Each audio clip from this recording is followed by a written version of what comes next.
So as Amy mentioned, I'm a lawyer. I practice here in town at LLF Lawyers, and I do mostly estate planning, so planning before people pass away, and then estate administration after they've died.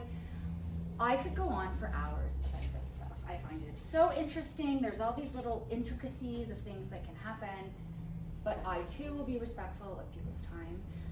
I'm gonna go over some general stuff. I'm gonna try and head off some of the frequently asked questions that I see in sort of these types of presentations, but feel free to ask questions. Sometimes it's something as sort of, I don't want to say basic, but you know, you're using a word that I don't understand. Please explain that word. Or if you have a question about something that you've heard, we get a lot of, oh, I've heard this is the case, and happy to sort of try and dispel any of that stuff. So actually, I'll backtrack first. We are lucky enough where we live that we can dictate where our estates go after we die. I don't know why that's not coming up, but we're just gonna wing it. There we go. We are lucky enough that we can dictate where our estates go for the most part, and we can decide who's in charge of our estates, right? Who's gonna make decisions for us if we can't make them while we're alive, who's gonna deal with our affairs after we die. And I think it's really important that we take advantage of that opportunity. We see lots of people coming in, we see lots of people for their own estate planning, but we see a lot of people coming in saying, my spouse is in this scenario, my sister's in this scenario, my parent, and when they don't have up-to-date documents, it creates a problem for them. And one of the things I hear in the appointments that I do time and time again is, I don't want to be a burden on anyone. No one really wants to do that. And so by having your estate plan up to date, that's less of a burden on your family or your friends or the family you choose, whoever you name, and they can sort of hit the ground running if and when you need assistance. So in terms of sort of some basic stuff, I'm sure that most, if not all of you, know this first spot here. The key documents in an estate plan, ideally, everyone in this room would have them or would be considering getting them. Powers of attorney and a will. So ideally, everyone would have 2 powers of attorney. One is for property, which really should be called financial, right? So it's not just who's gonna take care of my house, it's who's gonna pay my bills, who's gonna talk to CPP when my pension payment isn't coming through properly, who's gonna advocate for me for everything. And the other one is personal care, which most people think of, where am I gonna live if I can't live at home, and who's gonna advocate for me medically. If you don't have the money one, nobody can do anything for you at all. You're stuck. If you don't have the personal care one, we have a piece of law called the Healthcare Consent Act, and it tells us who makes decisions for you. It's very strict, and it might be people that you would not have chosen yourself, right? We've all probably experienced it or seen it or heard of it to know that no one has a perfect family. And when the law sets out who's making decisions for you, it goes in order in biological family members after a spouse. And not everyone wants their family members making decisions for them. So this is where we go back to taking advantage of the opportunity to choose who's gonna make decisions for you. This other part here, primary and secondary wills, all the way down to executor's letter. We're not gonna go through all of those in detail, but those are just examples of things that people might also have in addition to the 3 documents that I talked about. Some of them come up as we talk, like a living will, which is a really common thing that we'll talk about as we go. But just to sort of show there's lots of things that should be considered. One of the most common questions I get, which is always a little awkward when it's in our office, but do I need a lawyer for this anyways? We get asked that a lot. And the absolute short answer, and Amy and Brooke, we were joking about this at our last meeting, no you don't. you don't need a lawyer for any of this really. It makes my job a little bit redundant, but in so many cases, it's cheaper to do it with a lawyer now and not have the family or the people that you've chosen as your beneficiaries to have to deal with the aftermath later. Handwritten wills can absolutely work. I just probated one about a month ago in Lindsay, and it went through fine. It was actually quite a well-written will.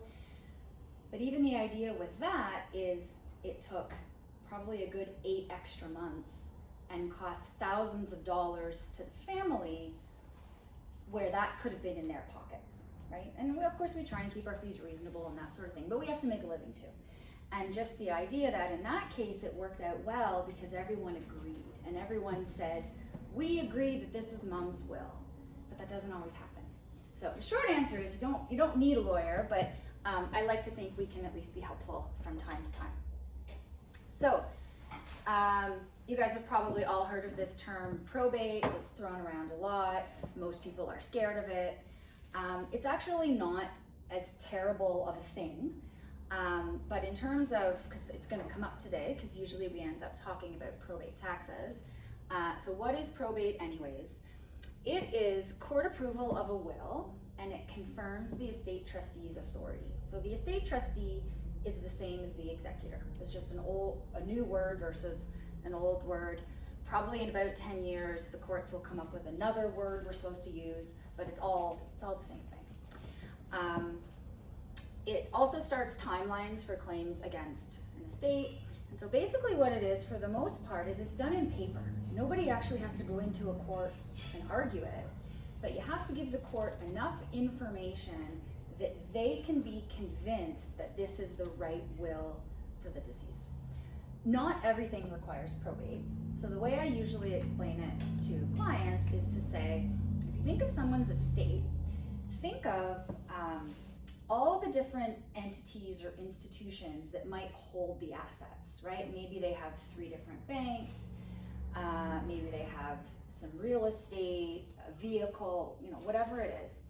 And any of those entities, vehicles don't require probate, so that wasn't a very good example. But any of those entities can require probate. And what that means is they want approval from the court that it's the right will before they hand it over. Because if I walk into a bank and I say, sorry Amy, if you've died, if I walk into the bank and I say, okay, I'm Amy's executor, can I have her money? They're gonna say, oh Marie, there's too much money right here for us to just give to you. What if someone else comes in and they say they're the executor? How do we know it's you? So that's what the probate process is. And I always say to clients, you get a certificate back like you graduated kindergarten. It's a certificate, it has a sticker on it, and there's a stamp, and it says, you're the executor. And that's what gives you the authority to say, give me the items. There's also a tax, of course, which probably most of you have heard about. It's the tax that everybody wants to avoid. But it's one of these things where I always say, if you can avoid it, that's lovely. Set your estate plan up so that you can, because that means more money in the hands of your beneficiaries. At the same time, it's only 1.5%. So what I often tell people is, let's figure out where you want your money to go and what's the most tax efficient way to get it there. Sometimes it makes sense to eat the 1.5%. So as an example, the probate tax applies only to what's in the will. So let's say I have an insurance policy. Well, actually I do. I have an insurance policy and I have my husband named as a beneficiary and then my kids. So if I die first, it'll pass to him outside the will because he's designated. So let's say it's $1 million, that saves $15,000 in tax and he just gets it. But if he dies first or we die together, I have my estate named second, which means this 1.5% is going to apply. So I'm going to lose 15,000 of my million. But I did it that way because my kids are little. And I don't want my kids to get the insurance money when they're 18. I want them to be 48 before they get it, right? So I name the estate so that it goes into my will, and the trusts that I've set up for my kids in my will, those terms apply. So they'll get it when they're not really 48, but they're older. As time goes by and my kids get older, I'll change that. But right now, I'm okay to eat the tax on that because I don't want that to drive my plan. So the idea is you always want to be aware of it, but you don't want it to carry the day, because it is 1.5%. Okay? So the next part is, and this often sort of leads into some different discussions with questions, just our myth list, right? So things that we hear at our office all of the time that people think about, right? So the first one is probate takes years. And it really doesn't. So earlier, when I said that it's all done in paper, once everything is collected and we send it into the court, if you're probating nearby right now, so let's say Cobourg, Lindsay, Peterborough, you're looking at probably 2 to 3 months tops. Some of the bigger cities take a while. So we have one in Barrie that's been a year. It's interesting that I just referred to Barrie as a big city, but it has changed over the past few years. But anyways, it only has to take years when people are fighting over what should be included or who's part of the will, which isn't actually the probate process. So that process itself usually should be done within a couple of months, unless there's an issue with the application, right? So if we've checked the wrong box or we've missed something, but it's not supposed to take as long as sort of generally society fears that it does. The next one, probate fees will significantly erode my estate. Sort of touched on this on the previous slide, that it's 1.5%. So you can imagine that at the same time, 1.5% is 1.5%, right? So for a more modest estate, it can absolutely eat it up, but it's only 1.5% over 50,000. And again, at the end of the day, it's one of these things that we can try and reduce where we can. We can do that by naming beneficiaries on our registered products, our life insurance, our tax-free savings accounts. We can also do it by joint ownership, which we'll get to, because we get lots of questions about that. You know, should I add my kid to title? Or, you know, I don't have kids, but I have a favorite niece. Should I add her to title now to avoid probate? And we'll talk about how that can work, but it can also not work. But usually you don't know that it's in the not work pile until you're in the middle of it, right? The next part, death taxes will significantly erode my estate. There really is, here in Canada, no other death tax. So there's probate tax, if applicable, which is provincial, and we're the second highest in Canada, which is nothing to be proud of. The other tax is income tax. So that just sort of is what it is. But the way it works is when someone dies, they're deemed to dispose of all of their capital property. So they're deemed to have sold their house, they're deemed to have sold their cottage or any sort of secondary property. Any asset they have, like a RIF or an RSP or liras or all of those things, unless it's passing to a spouse or a dependent child, you're also deemed to have taken all of that out, that's where the tax really comes from. So there's no extra taxes when you die, it's just there's a lot of them.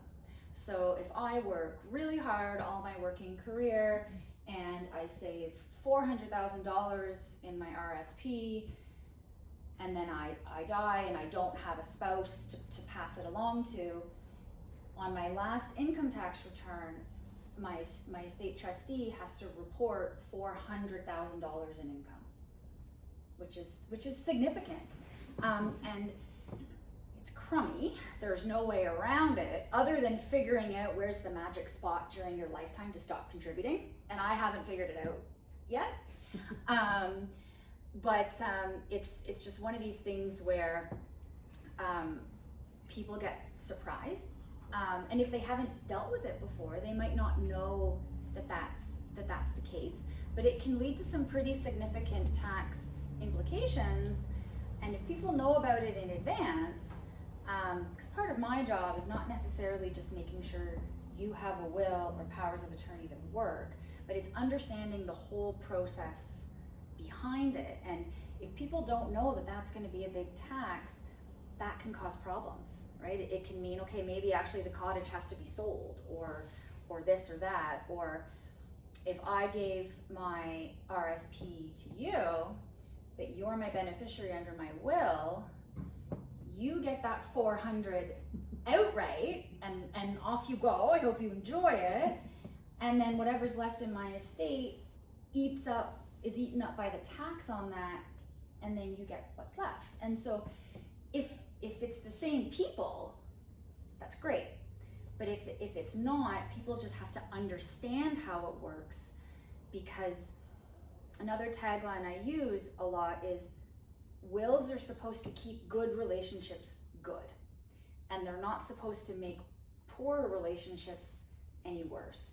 And if I have you guys as my beneficiaries, ideally you miss me and you're mourning for me and all that jazz, but if I have an unintended consequence, that if you guys have a relationship, that can affect your relationship too going forward, and that's not what I want, right? The next one is question there. Yeah, of course. Is there any way of withholding tax on the beneficiary? Yeah, so sometimes what they do is, you know how I gave that example of 400 goes here and then the tax goes over here? The bank... 400,000 RSP. Yeah, exactly. So say you're my beneficiary. You are entitled to $400,000. If there's any concern that my estate can't cover that, the bank will hold it back, but they'll say, oh, let's do 30%, but 30% on 400 isn't enough, right? So to make it super personal, in my dad's estate, the beneficiaries of his RIF and of his will are the same. We're the same group of people. So instead of taking all of the money up front, we told the bank, take it and remit it, because it's all coming out of the same pocket. So they absolutely will do it. It's just a bit of a guessing game. And in the real world, if we use this example, if you two don't get along, you might say, I want my 400, and you're entitled to do that, right? So that's up to the financial institution? Yeah, and really, if the financial institution says, I recommend that you hold some of the 400 back, she gets to say, nope. But in that scenario, if there wasn't enough money in the estate, this is really the only time when you can be responsible for a deceased person's taxes, and they could come back for part of the 400. But the bank or the financial institution can offer to hold it back, but the individual has to give the instruction. You can keep The it. RIF goes, Yeah, thanks. It's also not 400,000. so the RIF goes to the beneficiary, That's correct. but the tax responsibility is the estate's. That's correct. You've got it. And the CRA will issue a T5 or whatever to Yeah. the estate. That's right. You've got it. Yep. Yeah. Is the estate, myself making my will, am I allowed to say 400,000 after tax? Yeah, you can. Depending on if the will covers that much. So if you've designated someone, they're just going to get it. And the only way that you can specify that is really percentages. You can either have 100 or half or a third or something. But in your will, you can absolutely designate what people get, as long as there's enough to go around. So are you thinking like you would name, in your will, like I would get $400,000 or something. Less that you get what's left after tax. That's right. Yeah. So in a will, if you have, let's say, 10 beneficiaries, all of them automatically, what they're splitting up is after taxes and after the debt. So the debts are paid in a certain order, right? The most important, as it should be, funeral expenses and dealing with remains. Next up is compensation for executors, lawyer fees. And then there's the CRA, they're above everybody, and then secured and unsecured debts. So if any of you have wills or you've read them before and you might have seen the term residue in it, that residue is like a residue, it's what's left. And so the residual beneficiaries get what's left. So you could say that I got 400,000, so all the debts would be paid, and then I would get 400, right? And then if you have residual beneficiaries, you could just say, divide the residue between everybody in the room equally, and then we would all get a share of what's left after all the debts and taxes. That means we're all gonna be paying her taxes? Well, I don't like her. Yes, in that example that I gave where she got my RSP, let's pretend it's a RIF, let's say I lived a bit longer. She got that 400,000. Let's say the tax implication on that was 200, just for easy math, 50%. Then in the will, where the rest of you are, you have this total, it goes down by 200,000, and then you share what's left. So you can absolutely have beneficiaries that are different for designated assets and in your will. You just want to make sure that we understand how they interplay. Because if everyone in this room is paying the income taxes on what she received outright, that's going to cause stress, and that wasn't my plan. If that makes sense. Any way around that? Well, surround yourself with perfect people who don't. No, I'm just joking. No, part of it is it kind of feeds into a discussion that people often also say is, do I have to show my will to anybody? Do I have to tell them what I've done? And of course you don't, right? Some people want to, right? Some people, when I give them their copy of their will, they say, can I have an extra 6 for all my beneficiaries? And that's fine. And there's benefits to doing that, right? Because maybe the reason, if we use this example, maybe the reason that I've left you that money with the estate to pay for it is because you need it. You need it more than other people. And that's a decision that I'm allowed to make. But if I tell the rest of my people that's why I've done it, sometimes that helps with the knee-jerk reactions after I've died, and people say, well, why'd she do that? That doesn't make any sense. So it can kind of help. So one way around it is to try and sort of curb off any arguments. But at the same time, some people don't want to share their wills because maybe that will that I've just made works right now. Things change. That's what today works. But when you win the lottery, I might change things, Yeah. right? So the idea is you can show your will to whomever you want to. It shouldn't, but sometimes showing a will creates expectations for people, right? And they think, oh, I'm getting this.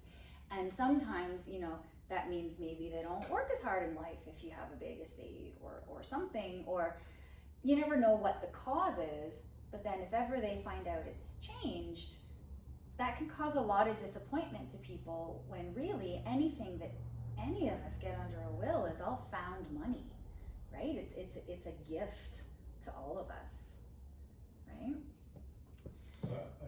Yeah. Do you have a slide on the order of things that happen in the will? Like you just went through the order. Oh, like the debts? Yeah. Yeah, I don't have it on a slide here, but I could absolutely get you that list for Okay. sure, no problem. And we actually, that list, we go through it quite a bit these days because there's lots of people out there whose estates are not significant. And that's not meant to be critical in any way. That's just a reflection of reality, right?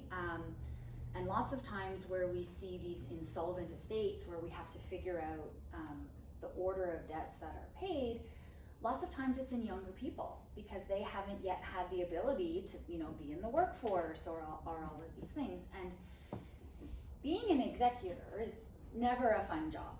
I have not met anyone who wants to do it another time. If any of you in this room have done it, you're probably not super excited to do it again. And it can be very stressful. And dealing with an insolvent estate or an estate that has a lot of debts adds another level of complexity to things, right? And again, you guys might know this, but an estate trustee is never responsible for the deceased person's debts. So if I die and I'm in the hole $10,000, my executor doesn't pay for that. That debt goes with me. But if I have any money in my account, the executor has to pay those debts in the order. So that list that I will get to Amy and she can send out, if that's okay. And so if they're not paid in that order, then the person's liable for what? So if I had a $10,000 credit card bill and $5,000 in tax owing, and my executor paid the credit card bills first because they're writing more letters, they're calling more, they're barking more than the CRA.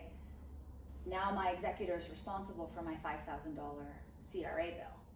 Whereas if they had paid that first, this company doesn't get paid and that's the end of it. So it can be a real learning curve. So that list, I can absolutely get that to you. Sure. And also, like, we take that 400,000 RIF that you were talking about before. If we do that power of financial. Yeah. So your financial property. So that power of attorney, if that happens before the estate, then the bank would withhold the money. Yeah, well, the bank will withhold it after I die, only if the person who's. No, I'm talking before. Okay, Before the estate, so the power of Just to say property goes into the bank, yeah. goes into the bank Yeah. and liquidates that 400,000 They- RSP. They would hold The it, yeah. bank's gonna withhold the 50% or whatever. Yeah, because in that scenario, when the power of attorney goes in and takes out the money, it's akin to me going in and taking out the money, the way I can with my RIF regularly when they withhold it. But now then, if that was liquidated into cash, that now becomes, I don't know, bank savings account that is part of the will. Yeah, so if it's liquidated into cash, and it's in some sort of an account or it's under the mattress or something, Yeah. you've got it. So now it's not part of the designation, it's now in the will. So now you overcome that problem. of Yeah. Beneficiary getting the full part. That's right. And so in a way, it's helpful because you could also take it out over time, so the tax is a little bit less. But the power of attorney has to be really careful because if we have that scenario where the beneficiary is different than the will, this person has a claim. Because this person says, that was supposed to be mine and you liquidated it for no reason really, and now it's going over here. But you're absolutely right that you could do it that way, and it would avoid the lump sum payment. Yeah, because it would become part of the final. Yeah, it'd be part of the residue. Yeah, absolutely. Yeah. When- Question Yeah, of course. about the 400 that she gave me, Yeah. later, much later. Is it taxed similar to the way the TRA taxes our income? In that the more you make, there are, okay, so this much is taxed at this rate, this is taxed Yeah. at this rate, is that how it's So done? that 400 is taxed the way you just said it to the estate. Yes. Okay. Whatever the beneficiary receives, and really, with the exception of some trusts, which is kind of getting into it a bit more, anything that a beneficiary receives is tax-free to them.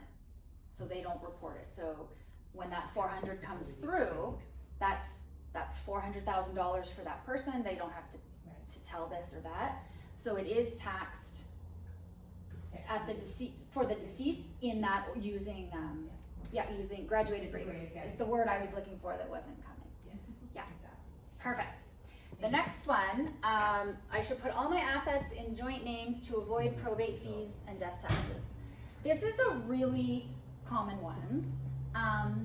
So again, most people probably know if I own a property with someone or a bank account or something, when I die, it goes to this person. When they die, it comes to me. And that is outside of probate, it's outside of a will, it's just what happens. So if I say everything in my will goes to Amy, but I have a joint account with Brooke and I die first, Brooke gets my joint account, even though Amy is supposed to get everything. So it avoids probate, which is lovely. So we see lots of couples owning property together, we see siblings, we see parents and kids. When it works, it totally works. But generally what we want to try and avoid is adding people jointly to our properties while we're perfectly healthy, so that when we die, we don't have to probate it, or our estate doesn't. So the example that I sometimes think of, and of course I would never use names, but I have a client who had a lovely farm and added a child to the farm. I want to avoid probate. A couple of years pass, and dad says, okay, I'm ready to sell the farm. You can imagine what kid says. Nope, we're not selling. But really, it's the dad's farm. It's his. But it's not, because now they both own it, and they've lost that control. And yeah, and for so many people, that wouldn't be an issue, right? Because the child would say, and not say that this kid's a jerk, but that a child would say, yeah, that's fine, we did this for probate planning, you know. But you never know why they're saying no, right? Maybe the issue is that dad wants to sell it to the neighbor for $500,000 when it's really worth $1 million. Like, we don't really know, but when you add people, you lose control over it. Using that example, if the son ever became involved in a marital dispute, a credit problem, a lawsuit, anything like that, now dad's farm is potentially at risk. Doesn't mean dad would lose it, but it's possible.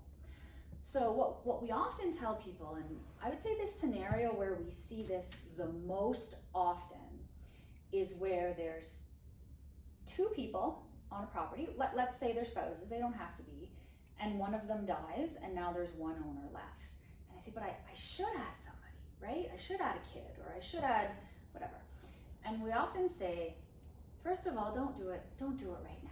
You don't have to do it right now, it's not urgent. And for any of you that are here that are involved in the grief groups, you probably know, they say, don't do anything right away, it's not urgent. And so it's one of these things where we say, down the road, if you knew that you were ill, we can add them then. So they're really only getting it a little bit early, right? So you're not owning a home with someone else and losing control. Another big thing to consider is, let's say there's $1 million home. So by adding someone, I save $15,000 when I die. But if that other person already owns a home, now they've got two. And they don't have a capital gains exemption for both of those. So I might save $15,000 when I die, but they might get a capital gains assessment worth $30,000. And that wasn't my goal, right? So part of it is we can do some quick and dirty probate planning when necessary, but don't let the tail wag the dog, so to speak. And it's easier for me to say it, right? Especially when people are faced with a recent loss, or they're grieving or something, to say, well, how do I save money for my beneficiaries? But it's the idea that it can actually maybe cause more problems. Yeah? You're talking about adding joint names. Yeah. Let's say you were to add someone to your property. Yeah. In Ontario. Do you then have to do a land transfer tax? It depends on this scenario, and it depends on who you're adding.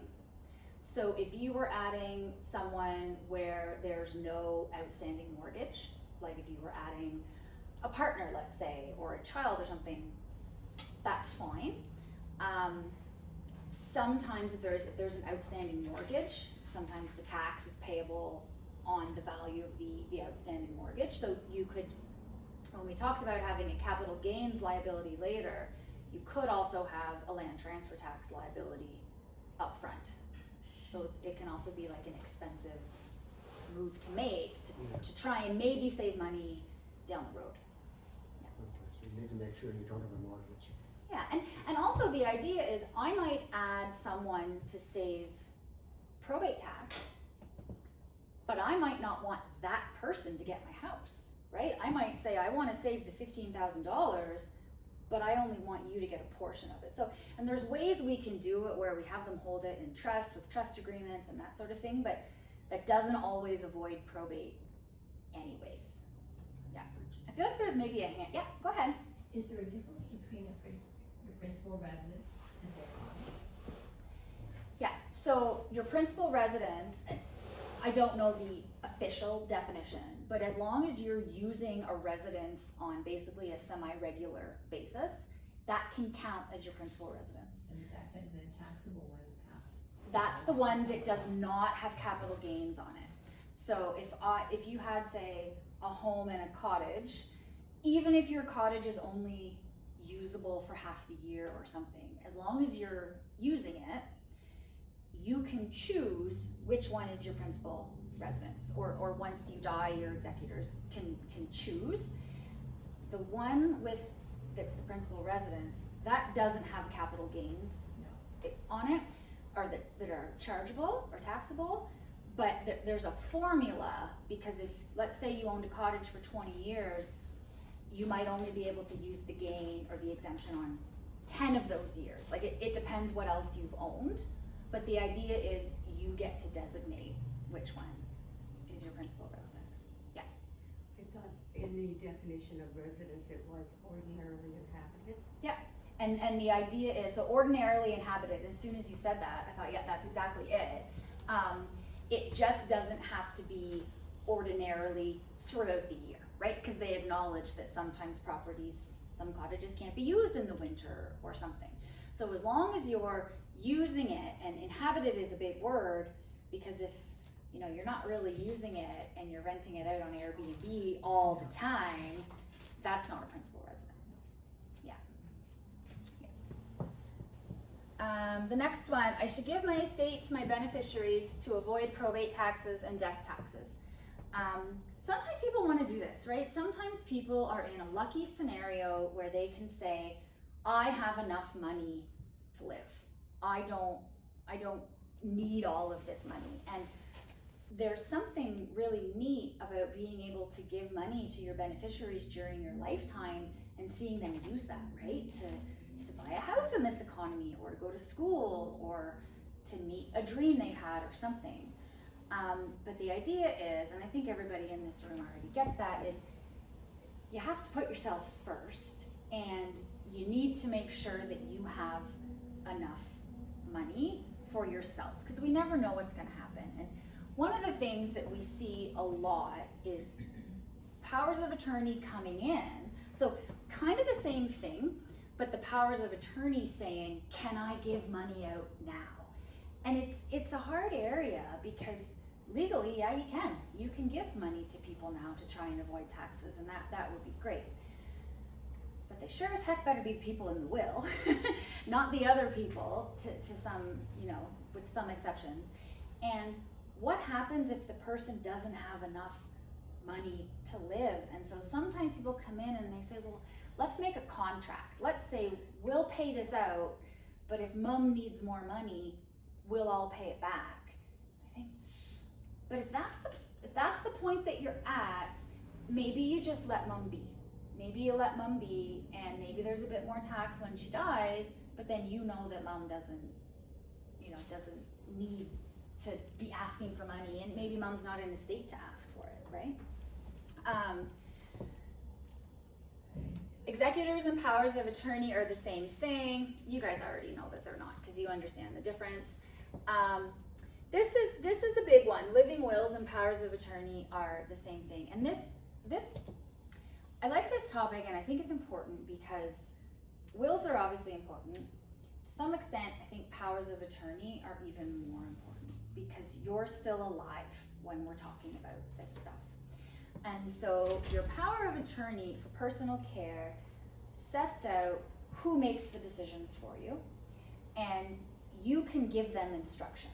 So in the standard power of attorney that we start with at our office, there's only one set instruction, and it can be changed because not everybody wants this.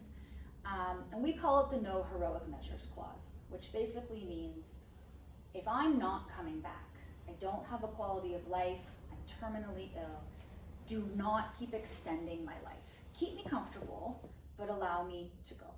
Many people want that in, doesn't have to be there. But let's say you did. Usually that's the only instruction we put in there, unless you have one or two more.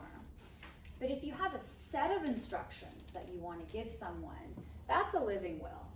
And it's more of an American term. Here in Canada, I would probably call it an advance care directive, but it is the same thing. It's a set of instructions, and we often see similar ones, right? So you can say, I don't want blood transfusions. Or lots of people who work in healthcare say, I don't want a feeding tube, right? That's a big one that we see. It can be also, I would rather be in a place like this than in a hospital, or I want to stay in my own home as long as possible. So you can give your people instructions, and they're legally bound by them. You don't have to write it down, but many people feel it's important because if it helps them this much, it's worth it. And I think that's why the no heroic measures clause is so important, because it's one thing to say, oh, I could do that for you. I could make that decision for you. It's another gut-wrenching thing to have to do it. And so to have your attorney look and say, oh, you know, my friend thought about that, or my aunt thought about that, can be really helpful to them. So you don't have to write anything down, but if you do, they're supposed to follow it, right? Whether they do or not is a different story. But it goes to show how important it is to pick the people that you think will follow your instructions, right? And so, again, just sort of not using names, we see it all, right? We see people saying, I don't really want to name my kids, but I should because they're my kids. Like, don't.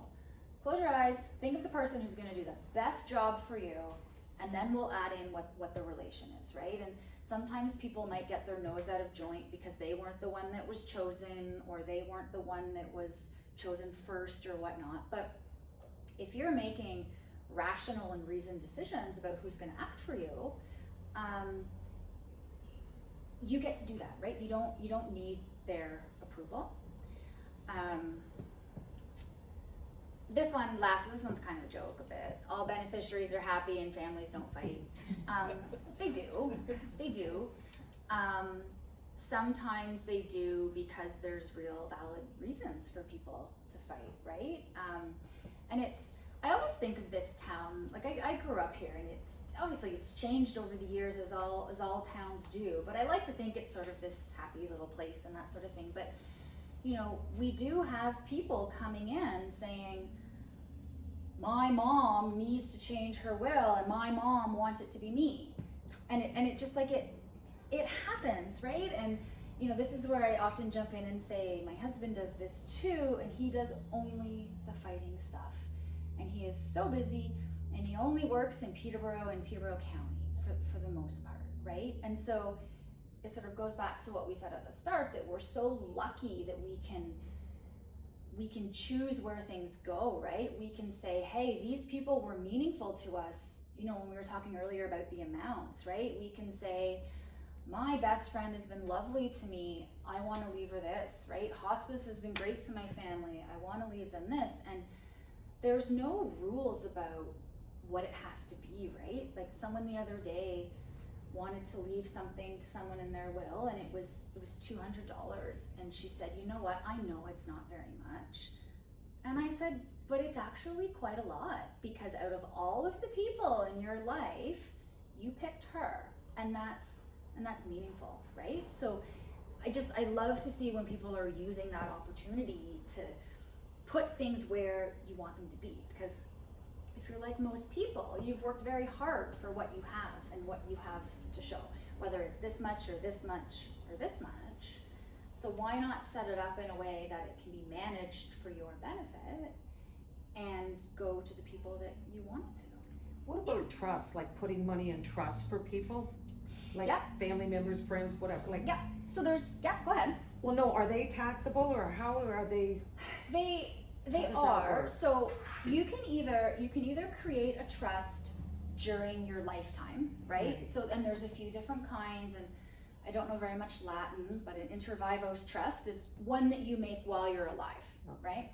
Or you can make testamentary trusts, which are the trusts in your will that you make when you die, right? And so those ones in the will, we often see age-related trusts, like for littles, Right. or disability-related trusts, like if people are on ODSP.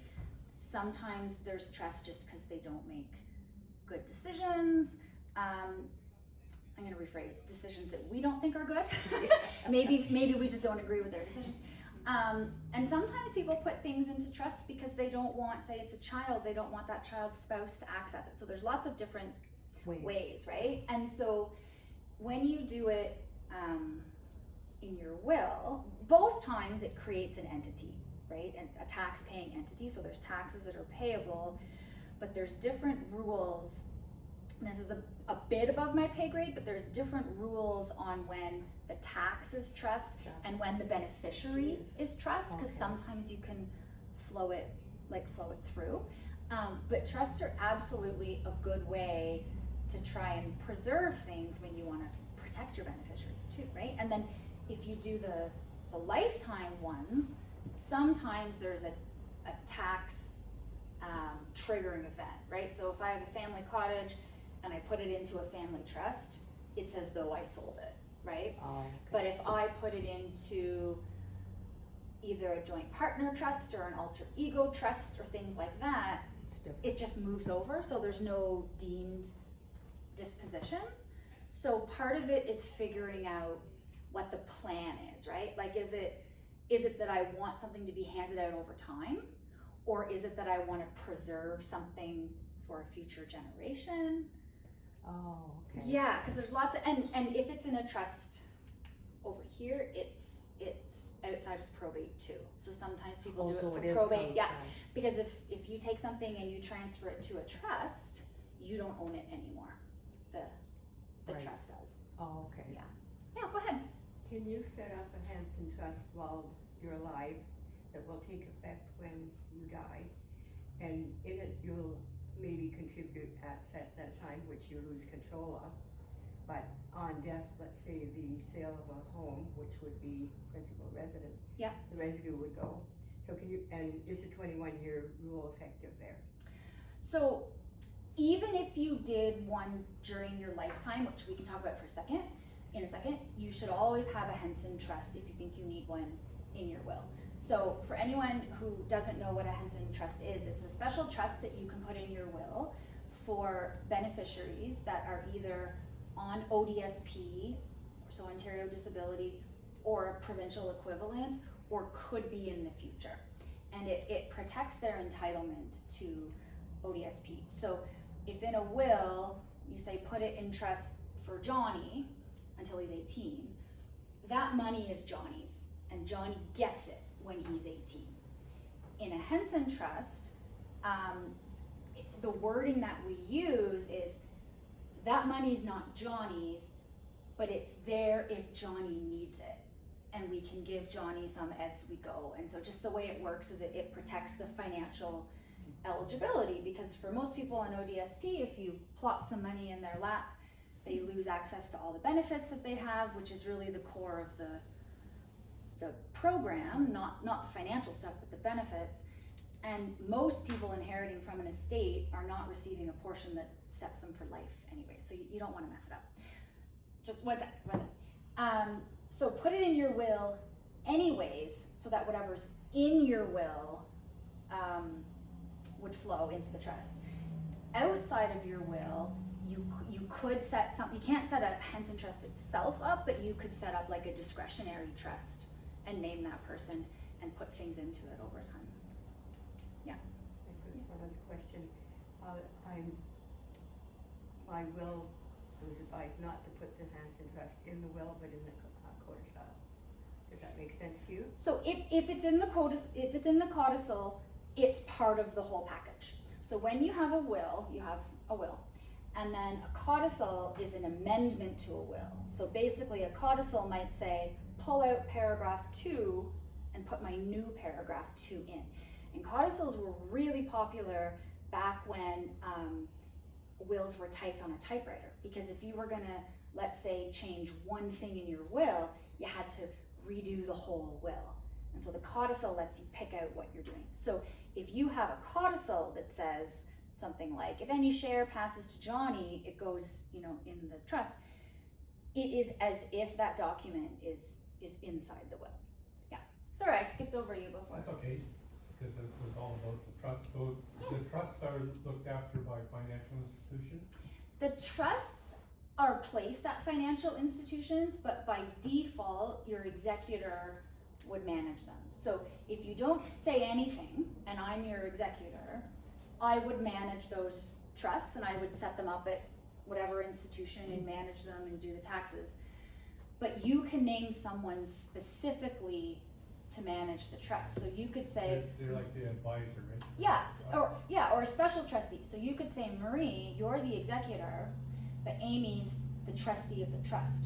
So I would administer everything. I keep picking on Amy. I would administer everything up until I'm ready to put the money in trust. Say I had $100,000, and then I would give it to Amy, and then Amy would bring it to the institution and manage it for the benefit of whomever you've named. But it's always through a financial institution? It should be. Like, it should be set up somewhere, because whoever the trustee is, the Trustee Act says, you're supposed to invest it, you're supposed to use pretty conservative, not ultra conservative, but pretty conservative profile, you have to diversify. So there's all these rules, and because they look after all the rules. yeah, and we can't do that without a financial institution. So if it was going to be in trust for a really short time, probably put it at the bank, buy some GICs or high interest savings or something. But if it's going to be something over time, it should absolutely be invested. And you can set it in your will, some parameters. Yeah. But part of it is you have to look at the scenario when it's happening, right? You don't want to say, oh, put it in this, and then by the time you die, that vehicle isn't a very good investment vehicle. You don't want to bound them by that. Yeah, Question, maybe going back a bit. of course. If you were my executor. Yeah. And you get I would do a really good job. And you get run over. I would try. And you get run over by a truck. Yeah. And I haven't named somebody. Who becomes the conditional executor?